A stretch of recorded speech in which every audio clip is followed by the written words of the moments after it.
శాస్త్ర సాంకేతిక రంగం నిత్యం ఎన్నెన్నో ఆవిష్కరిస్తూనే ఉంటుంది. వాటిని నిజ జీవితంలో వాడుకునేలా చేయడానికి కంపెనీలు ప్రయత్నిస్తూనే ఉంటాయి. వివిధ అవసరాలకు అనుగుణంగా తీర్చిదిద్దడానికి కృషి చేస్తూనే ఉంటాయి. ఈ సంవత్సరంలో వెలుగు చూసిన అలాంటి ఆవిష్కరణలు, కొత్త వస్తువు ప్రపంచం మీద ఓ కన్నేయండి మరి. ఫోన్ విరామ సంచి. సెల్ ఫోన్లు వాడకం శృతిమించుతున్న తరుణంలో కాస్త విరామం ఇవ్వాలనే ఆలోచన పుంజుకుంటుంది. ఇందుకోసమే పుట్టుకొచ్చింది యోండర్ పౌచ్. ఫోన్ రహిత ప్రాంతంలో ఉపయోగపడడం దీని ఉద్దేశం. ఇది నిర్ణీత సమయం మేరకు ఫోన్ను సంచిలో లాక్ చేస్తుంది.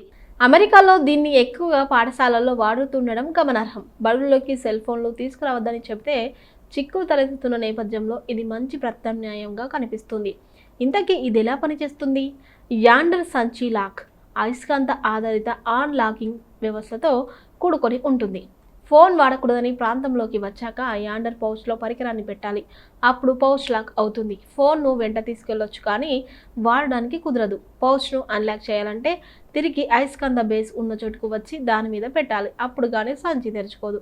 సినిమా హాళ్లు, సంగీత కచేరీల వంటివి నిర్వహించే ప్రాంగణాల్లోనూ యాండర్ పౌచ్ మంచి సాధనంగా ఉపయోగపడగలదని భావిస్తున్నారు. Notebook, LM audio overview, పీడిఎఫ్లోని సమాచారాన్ని పాడ్కాస్ట్గా మారిస్తే అది పూర్తిగా కృత్రిమ మీద సృష్టించిన అతిథులతోనే. అయితే గూగుల్ ల్యాబ్ తన నోట్బుక్ ఎల్ఎంకు జోడించిన ఆడియో ఓవర్ వ్యూ అనే కొత్త ఫీచర్ అలాంటి పనే చేసి పడుతుంది. సెప్టెంబర్లో విడుదల చేసిన దీని పనితీరుకు అంతా ఆశ్చర్యపోతున్నారు. కృత్రిమ మీద సహాయంతో పనిచేసే నోట్బుక్ ఎల్ఎంను వ్యక్తిగత ఏఐ రీసెర్చ్ సహాయకుడు అని చెప్పుకోవచ్చు. ఇది డాక్యుమెంట్లు, యూట్యూబ్ వీడియోలు, పుస్తకాల వంటి దాదాపు 50 వనరుల్లోని సమాచారాన్ని అర్థం చేసుకోగలదు. వాటి సారాంశాన్ని గుదిగుచ్చగలదు. దాని గురించి ప్రశ్నలను అడిగినా చెప్పగలదు. కావాలంటే స్టడీ గైడ్ను రూపొందించగలదు. దీనికి కొత్త ఓవర్ వ్యూ ఫ్యూచర్ మరింత శక్తినిచ్చింది. ఒక క్లిక్తోనే ఆయా విషయాల మీద చర్చించవచ్చు. మగువ ఉంగరం, వాచ్, రింగుల దగ్గర నుంచి ఫోన్ యాప్ల వరకు ఎన్నెన్నో గ్యాడ్జెట్లు హెల్త్ ట్రాకర్లుగా ఉపయోగపడుతున్నాయి. కానీ ఈ రింగు తీసుకునే తీరే వేరు. మహిళల కోసమే ప్రత్యేకంగా తయారైంది. నెలసరి సమయం, అండం విడుదల, ఋతుక్రమ లక్షణాలను కూడా పసిగడుతుంది. అలాగే రోజు వేసే అడుగులు, చురుకుదనం, నిద్ర, మూడు, రక్తంలో ఆక్సిజన్ మోతాదు, గుండె వేగం వంటి వాటిని ట్రాక్ చేస్తుంది. ఏమాత్రం ఎబ్బెట్టుగా అనిపించదు. ఉంగరంలా వేలికి పెట్టుకుంటే చాలు. నిద్రపోతున్నప్పుడు ధరించవచ్చు. బ్యాటరీ కాల్ అవుతుందనే దిగులు లేదు. మొబైల్ యాప్తో అనుసంధానమయ్యే ఇది అనుక్షణం ఆరోగ్య సమాచారాన్ని సేకరించి స్టోర్ చేస్తుంది. యాప్ను ఓపెన్ చేసి ఈ వివరాలు తెలుసుకోవచ్చు. ఎవరి వేలు సైజుకైనా సరిపోయేలా ఉండడం దీని మరో ప్రత్యేకత. అయితే ఆయా వేల సైజులకు అనుగుణంగా మారిపోతుంది. మరి దీనికి చంద కట్టాల్సిన అవసరమేమీ లేదు. ఒకసారి కొనుక్కుంటే చాలు. ఎయిర్ పాడ్సే వినికిడి సాధనాలు. ఈ సంవత్సరం ఎయిర్ పాడ్స్కు ప్రో 2 కొత్త సంచలనం సృష్టించింది. కేవలం సంగీతాన్ని వినడానికే కాదు, వినికిడి సాధనంగాను ఉపయోగపడడం దీని ప్రత్యేకత. iOS 18.1తో పనిచేసే దీంతో వినికిడి లోపాన్ని పరీక్షించుకోవచ్చు. ఒకవేళ ఒక మాదిరిగా వినికిడి లోపిస్తే దీనిలోని సాఫ్ట్వేర్ యాపిల్ హెల్త్ యాప్ సహాయం తీసుకోవచ్చు. వినికిడికి తగినట్టుగా ఎయిర్ పాడ్స్ను సరి చేసుకోవచ్చు. ఖరీదైన వినికిడి సాధనాలను కొనుక్కోవాల్సిన అవసరం ఉండదు. తర్వాతి వర్షన్ AIOS 18.2తో ఈ వినికిడి ఫీచర్ను మరిన్ని దేశాలకు విస్తరించనున్నారు. రోబో కార్మికులు. వస్తువులను ఉత్పత్తి చేసే కర్మాగారాల్లో శ్రమతో కూడిన పనులను చేయడానికి కార్మికులు దొరకడం కష్టంగా ఉంది. ఈ సమస్యను పరిష్కరించడానికి ఎజిలిటీ సంస్థ డిజిట్ అనే రోబోను రూపొందించింది. కృత్రిమ మేధతో శిక్షణ పొందిన ఇవి ఇప్పటికే అమెజాన్ సరుకు రవాణా చేసే GXO వంటి సంస్థల్లో బరువుల ఎత్తడం, వస్తువులను సర్దిపెట్టడం లాంటివి చేస్తున్నాయి. ఈ రోబో కార్మికులకు గంట $30 చొప్పున జీతం ఇస్తుండడం విశేషం. జీతం తీసుకుంటున్న మొట్టమొదటి రోబోలు ఇవేవని చెబుతున్నారు. భద్రత దృష్ట్యా ప్రస్తుతానికి వీటిని మనుషులతో కలవనియడం లేదు. త్వరలోనే ఇవి మనుషులతోనూ కలిసి పనిచేయొచ్చని భావిస్తున్నారు. హౌజులతో వర్చువల్ స్పర్శ. మెటావర్స్ లాంటి కాల్పనిక ప్రపంచంలోనూ వస్తువులను ముట్టుకున్నట్టుగా స్పర్శ తెలిస్తే, చేత్తో తాకి వాటి బరువును గుర్తిస్తే, వర్చువల్ కౌగిలి నిజమైన కౌగిలింత మాదిరి అనుభూతిని కలిగిస్తే, ఇదేదో సైన్స్ ఫిక్షన్ కథలా అనిపిస్తుంది కదా. ఫాంటమ్ VR గ్లౌజ్లు వీటినే నిజం చేస్తున్నాయి. దీన్ని చేతికి తొడుక్కుంటే స్పెషియల్ కంప్యూటర్ యుగంలో స్పర్శ అనుభూతి కలుగుతుంది. అఫెరెన్స్ అనే కంపెనీ తయారు చేసిన ఇది వేళ్ల ద్వారా హెపాటిక్ ఫీడ్బ్యాక్ను అందిస్తుంది. నాడీ వ్యవస్థతో అనుసంధానమైన వాస్తవిక వస్తువులను తాకిన అనుభూతి కలిగిస్తుంది. వేళ్లకు చుట్టుకునే దీని రింగులు పారదర్శక ఇంటర్ఫేస్తో డిజిటల్ భౌతిక ప్రపంచాల మధ్య తేలికగా మారడానికి వీలు కల్పిస్తాయి. మణికట్టుకు ధరించే ఈ ఫాంటా పరికరం కంప్యూటింగ్ హెడ్సెట్, కళ్లద్దాలు, మొబైల్ ఫోన్ వంటి వేటితోనే అనుసంధానమై పనిచేస్తుంది. ఇది ఈ సంవత్సరం కన్స్యూమర్ ఎలక్ట్రానిక్ షోలో విజేతగాను నిలిచింది. వెలిగే పూలు ఒక్కింత మందారంలో కనిపించే పెటూనియా పూలు మధ్యాహ్నం తెల్లగా ఉంటాయి, కానీ సాయంత్రం అయ్యేసరికి వెన్నెల మాదిరిగా వెలుగుతాయి. చూసేవారికి ఇది ఇంద్రజాలంలా అనిపిస్తుంది. అదంతా DNA మాయ. మరి దీని స్ఫూర్తితో వెలిగే మొక్కలను తయారు చేస్తే లైట్ బయో అనే సంస్థ అదే చేసింది. చీకట్లో వెలిగే పుట్టగొడుగులు జన్యును పెటూనియా మొక్కకు అనుసంధానించడం ద్వారా చీకట్లో వెలిగే మొక్కను రూపొందించింది. దీనిలోని 2 ఎంజైమ్లు కెఫిక్ ఆమ్లాన్ని లూసిఫెరిన్గా మారుస్తాయి. ఇది ఆక్సీకరణ చెంది 3వ ఎంజైమ్గా రూపాంతరం చెంది కాంతిని వెలువరిస్తుంది. అనంతరం 4వ ఎంజైమ్ ఆక్సీకరణ చెందిన మూలకాలను తిరిగి కెఫిక్ ఆమ్లంగా మారుస్తుంది. దీంతో వెలిగే ప్రక్రియ మళ్ళీ మొదలవుతుంది. అందువల్ల నీరు పోయాల్సిన అవసరం లేకుండానే ఈ మొక్క నిరంతరం వెలుగులు విరజింపుతూ ఉంటుంది. మన వెంటనే ఫిల్టర్, నీటిని వడకట్టే ఫిల్టర్ ఎప్పుడు మన వెంటే ఉంటే అది ఎలా సాధ్యమంటారా? స్ట్రా రూపంలో ఉంటే ఎందుకు కాదు? లైఫ్ స్ట్రా సిప్ అలాంటిదే. ఇది ఈ సంవత్సరం మరింత కొత్తగా రూపుదిద్దుకుంది. స్టైన్లెస్ స్టీల్తో తయారైన ఇందులో 0.2 మైక్రాన్ల సైజులో గల అధునాతన మైక్రో ఫిల్టర్ పొర ఉంటుంది. ఇది బ్యాక్టీరియాను 99.999%, పరాన్నజీవులకు 99.999%, సూక్ష్మ ప్లాస్టిక్ రేణువులకు 99.99% వడకట్టగలదు. ఈ స్ట్రా భద్రంగా ఉండడానికి కేస్ కూడా ఉంటుంది. అందులో పెట్టి ఎక్కడికైనా తీసుకోవచ్చు. తరచూ సుదూరాలకు ప్రయాణం చేసేవారికి ఇది ఎంతో అనువుగా ఉంటుంది. వీటిని అమ్మగా వచ్చిన మొత్తంలో కొంత పిల్లలకు రక్షిత నీటిని అందించడానికి విరాంగంగా ఇస్తుండడం విశేషం.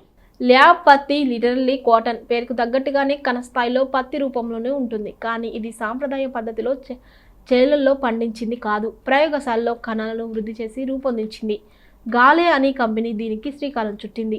చేలల్లో పెరిగే మొక్కల నుంచి కణాలను సేకరించి పులియబెట్టే పాత్రల్లో వృద్ధి చేసి బీరును తయారు చేసినట్టు అన్నమాట. దీన్ని తయారు చేస్తారు. తక్కువ వనరుల వినియోగంతోనే ఎక్కువ దిగుబడిని సాధించడం దీని ప్రత్యేకత.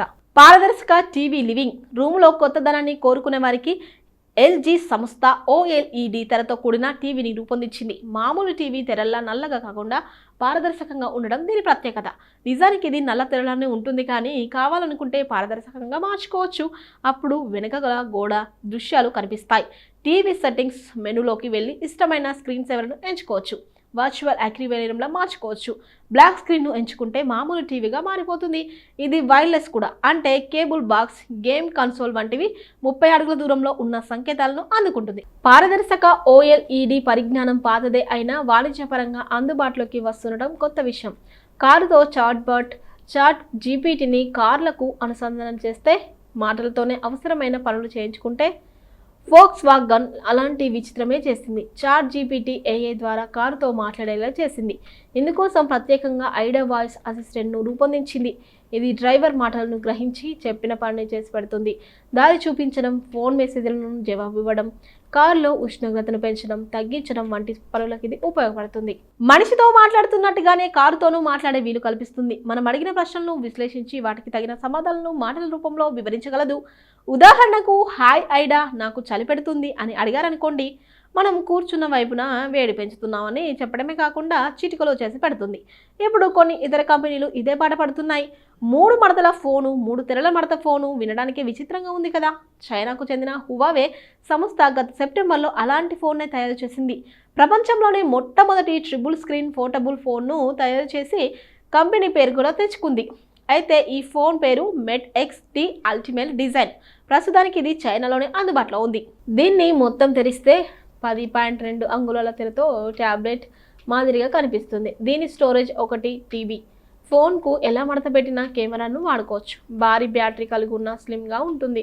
కృత్రిమ మేధ AI పరిజ్ఞానానికి మనిషి తలను జోడిస్తే మన తల మాదిరిగానే కనిపిస్తూ మనం అడిగిన వాటికి జవాబులిస్తే V-Head పరికరం అలాంటిదే. ఒక రకంగా దీన్ని AI చాట్బాట్కు మానవ రూపాన్ని కల్పించే టెక్నాలజీ అనుకోవచ్చు.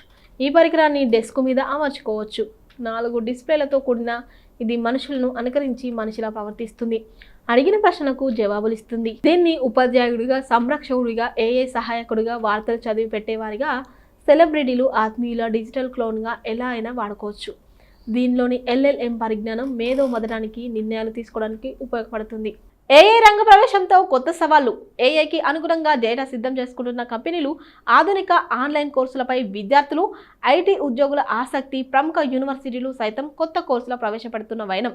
ఇంజనీరింగ్ విద్యార్థులే కాదు, బీటెక్ చదివి IT ఉద్యోగాలు చేస్తున్న వారికి కొన్ని అత్యాధునిక సాంకేతిక కోర్సులు చేయడం అనివార్యమవుతుంది.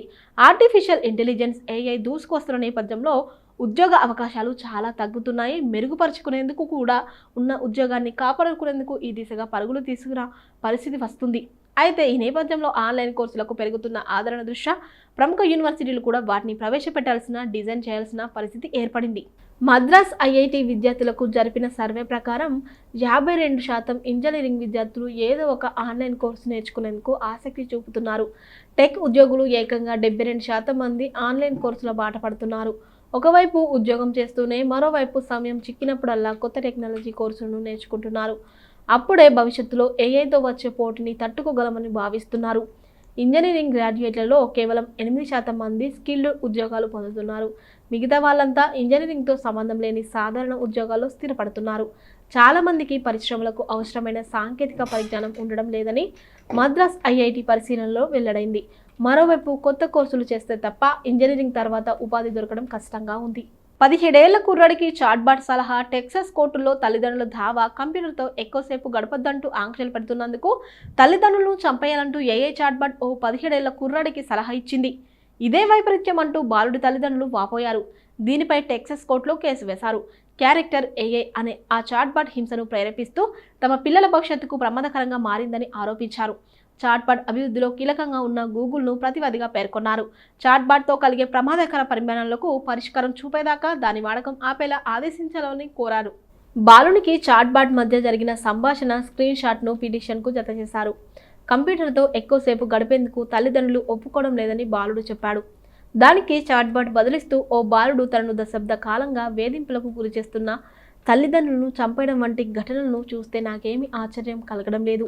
ఇలాంటివి మళ్ళీ ఎందుకు జరగవు అనిపిస్తుంది అంటూ బదులిచ్చింది. క్యారెక్టర్ ఏఐలో యూజర్లు ఇష్టం వచ్చిన డిజిటల్ వ్యక్తులను సృష్టించుకొని సంభాషణ జరపవచ్చు. చాట్బాట్ తన కుమారుని మరణానికి కారణమైందంటూ ఫ్లోరిడా కోర్టులో ఇప్పటికే ఓ మహిళ కూడా కేసు వేసింది.